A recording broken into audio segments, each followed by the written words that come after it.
কথায় আছে গাধা কি খায়, পানি খায়, তবে নাকি ঘোলাইয়া খায়। ইসরায়েল এবং আমেরিকার পরিণতি অনেকটা এই মুহূর্তে ঠিক এই অবস্থানেই যাচ্ছে। গেল 12 দিনের যুদ্ধ, অনেকগুলো মানুষের মৃত্যু, ইরানকে তামা করার চেষ্টা হইলো, বিপরীতে কি হইলো, ইসরায়েল ছেদা ছেদা হয়ে গেল। আমেরিকা মাঝখান থেকে সারা পৃথিবীর কাছে একটা ভিলেন ক্যারেক্টার হয়ে গেল। ইরানের মধ্যে একটা মানে উস্কানিমূলক তার অ্যাক্টিভিটিজের জন্য আরবদের চরিত্রও সামনে চলে আসলো যে কে আসলে কার পক্ষে দেখেন, তাই না? তো এই সকল কিছুর পরে যেটা মূল টার্গেট ছিল ইরানের পরমাণু কর্মসূচিকে আটকানো, যেটা নিয়ে ট্রাম্প গত 10 বছর স্বপ্ন দেখেছে, এবার ক্ষমতায় আসার পর বাস্তবায়ন করার চেষ্টা করছে। But at the end of the day ইরানের ঘোষণা শুনছেন? আসেন দেখি কি বলছে। একটা যুদ্ধবিরতির আলোচনা চলছে, কেউ বলছেন কার্যকর হয়েছে, কেউ বলছে কার্যকর হয়নি। যাই হোক, এই যুদ্ধবিরতির পর পরমাণু কর্মসূচি নিয়ে আবারও নতুন ঘোষণা দিয়েছে ইরান। দেশটির এই মুহূর্তে দায়িত্বশীল পারমাণবিক সংস্থার যিনি প্রধান আছেন মোহাম্মদ ইসলামী, তিনি বলছেন যে আপনার বার্তা সংস্থা রয়টার্সের যে প্রতিবেদনটা, যে ইরানের প্রধান পারমাণবিক স্থাপনাগুলোতে যুক্তরাষ্ট্র এবং ইসরায়েলের ধারাবাহিক হামলার পর ইরান তার পারমাণবিক শিল্পের ক্ষয়ক্ষতির মূল্যায়ন করেছে। এছাড়া এটি পুনরুদ্ধারের জন্য প্রয়োজনীয় ব্যবস্থা গ্রহণ করেছে।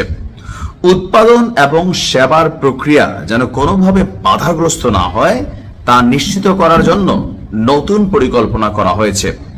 হামলায় ক্ষতিগ্রস্ত যে স্থাপনাগুলো আছে সেগুলোকে বন্ধ করবে না ইরান, বরং দ্রুত সংস্কার করে আপনার জরুরি ব্যবস্থা করে এটাকে সংস্কার করা হবে এবং জাতীয় স্বার্থ সুরক্ষায় সব ধরনের পদক্ষেপ নেওয়া হবে। তো বলা হচ্ছে যে ইরান কি তাহলে পরমাণু কর্মসূচি স্কিপ করবে বা অ্যাভয়েড করবে, বা তারা যেই লাইনে আগাচ্ছিল সেটা বন্ধ করবে? আমাদের যিনি প্রধান আছেন তিনি বলছেন কখনোই না। ইরান তার যে গতিতে এই পরমাণুকে ডেভেলপমেন্ট কর্মকাণ্ড চালিয়ে যাচ্ছিল এটা তারা অব্যাহত রাখবে। তাহলে পশ্চিমাদের যে রক্তচক্ষু বা বিভিন্ন অবস্থান, তো সেখান থেকে ইরানের একটা কৌশলী বক্তব্য আছে যে কোথাও কখনো এটা কি কেউ পাইছে যে ধরেন ইরান পরমাণু বোমা বানাচ্ছে, এটা কোনো প্রমাণ পাওয়া গেছে? আসলে কিন্তু পাওয়া যায় নাই। তাহলে কি ইরানের কাছে নাই? অবশ্যই আছে, আছে, সবাই জানে, কিন্তু কোথায় এটারে খুঁজে পাচ্ছে না। সুন্দরভাবে উদাহরণ দিলে বুঝবেন, হাজার হাজার বীর গাজাতে মাটির নিচে টানেলে বসবাস করছে। ইসরায়েল তামা কইরা ফেলছে দুনিয়ার সব প্রযুক্তি, স্যাটেলাইট, মহাকাশ, বাট তাদের টানেলকে খুঁজে পাইছে? পায় নাই। ওই রকমই আর কি ইরানের কাছে আছে, তবে এতটা সুকৌশলে নিপুণ দক্ষতায় এই কার্যক্রমগুলো চালিয়ে যাচ্ছে, পুরো পৃথিবীকে কিন্তু অবাক করে দিয়েছে।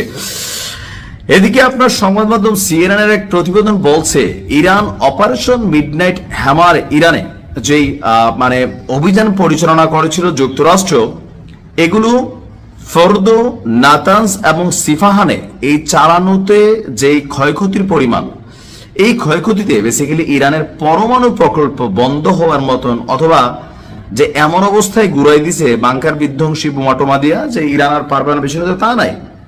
Everything is under control. গতকালকে একটা নিউজ দিছিলাম, আজকেও দিছিলাম, যে কোনো হামলা হবে, যে কোনো পারমাণবিক হামলা হবে, যে কোনো পরিস্থিতি আসলে তাদের যে দীর্ঘ কয়েক যুগের ফসল একদম চলে আসছে হাতের কাছে, এটা যেন ক্ষতিগ্রস্ত না হয়, এটা যেন কেউ চুরি করে নিতে পারে, এটা যেন কেউ প্রকল্পটা বন্ধ না হয়, এই সকল বিষয়টাকে কনসেপ্ট মাথায় রেখে এই কাজগুলো কিন্তু আপনার করা হয়েছে। দিন শেষে দুটো রাষ্ট্রের বিলিয়নস অফ ডলার খরচ হয়েছে, ইরান তাদের সক্ষমতার পরিচয় দিছে, কিন্তু ফাইনালি যে পরমাণু, ইউরেনিয়াম, এগুলো কিন্তু ইরানের একদম সুরক্ষিত আছে, সফলতা অর্জন করেছে, যদিও অনেকটা আহত এই কারণে যে তাদের যেই নেতৃস্থানীয় মানুষগুলো আছে একের পর এক প্রত্যেকটা মানুষকে শাহাদাত বরণ করতে হচ্ছে। আর প্রত্যেকটা মৃত্যুই যেন ইরানকে নতুন ভাবে শক্তিশালী করে, আর এরপরে ইরান যে অ্যাকশন ঘটায় সেখানে ম্যাসিভ সফলতা আসে। কথা বলছি এই কয়েকদিন যাবৎ যে যুদ্ধ চলছে এর মধ্যে খুবই গুরুত্বপূর্ণ আমি মনে করি, ইরান যদি এই যুদ্ধে ধরেন 5টা বড় ধরনের সফলতা অর্জন করে, এর মধ্যে এটা একটা কাউন্ট হতেই পারে। ইসরায়েলি পুলিশ সাইবার প্রযুক্তি কেন্দ্র, দেশটির উত্তরাঞ্চলে অবস্থিত অস্ত্র উৎপাদন স্থাপনা, এছাড়াও বেশ কয়েকটি স্থাপনায় অভিযান চালিয়েছে ইরান। আর ইরান এই টার্মে অপারেশন প্রমিস ফোর্ডে, মানে এই টার্মটা যেখানে আমাদের কি বলা যে ইরানের যে আইআরজিসি আছে তারা যে মিসাইল ব্যবহার করেছে, সেই মিসাইল একটা ভিন্নতা আসছে, আগের নিউজে দেখছেন সিজিলে। তো এখানে সিজিল টাইপেরই আপনার কোন একটা ক্ষেপণাস্ত্র নিক্ষেপ করেছে ইরান।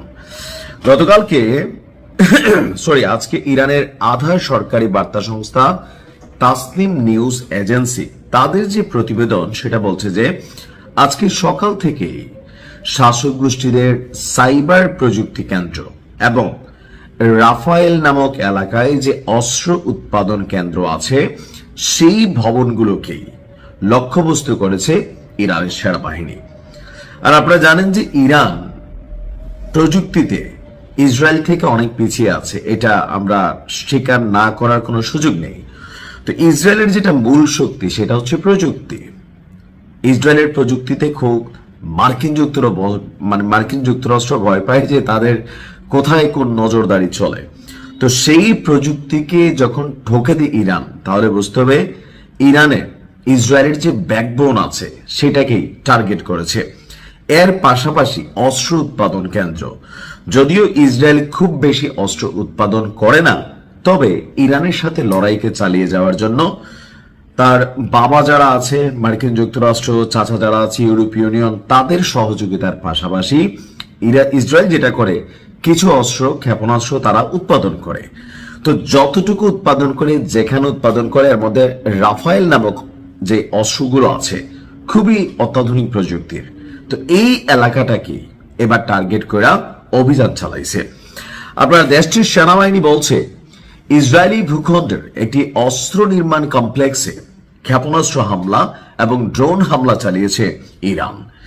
ইরানের সেনাবাহিনী বলছে যে ইসরায়েলের সাইবার প্রযুক্তি কেন্দ্রের মধ্যে খুবই গুরুত্বপূর্ণ ইসরায়েলি বাহিনীকে গাইডেড ওয়েপন সিস্টেমের সফটওয়্যার এবং হার্ডওয়্যার সরবরাহ করছে এই প্রতিষ্ঠানটি। এছাড়া ইরানের জনবহুল কেন্দ্রে হামলার উদ্দেশ্যে কৃত্রিম বুদ্ধিমত্তামূলক যে আধুনিক প্রযুক্তি এবং সরঞ্জাম এখান থেকেই আপনার সাপোর্ট করা হয়। আর সেই কারণে ইরান বেছে বেছে এই জায়গাটাকে টার্গেট করেছে। অর্থাৎ আজকের দিনে এক ঢিলে দুই পাখি শিকার করেছে। একদিকে যে প্রিয় নেতা আছেন নিরাপত্তা উপদেষ্টা আলী লারিজানির মৃত্যুর একটা রিয়েকশন ইরান জানান দিল, পাশাপাশি আপনার অস্ত্র উৎপাদন কেন্দ্রে এই প্রথমবারের মতন ইরান অভিযান চালাতে সফলতা লাভ করলো। এটা খুবই ম্যাসিভ একটা সফলতা আমি মনে করি। এখন ইসরায়েলের মধ্যে একটু ভয়ভীতি কাজ করবে, তাদের যে প্রতিষ্ঠানগুলো আছে সেগুলোকে তারা প্রটেক্ট করার সর্বোচ্চ চেষ্টা করবে। তবে ইরানের সিজিল আমি আর একটা ভিডিও করছি, ওটা দেখে নেবেন যে কি জিনিসটা ভাই। এটা খালি সাপের মতন না, এটা ওই যে সুতা সাপ আছে না, আগে আমরা ছোটবেলায় শুনতাম যে এক গাছের থেকে উড়ে আরেক গাছে চলে যায়, এরকম সুতা সাপ টাইপের জিনিসটা।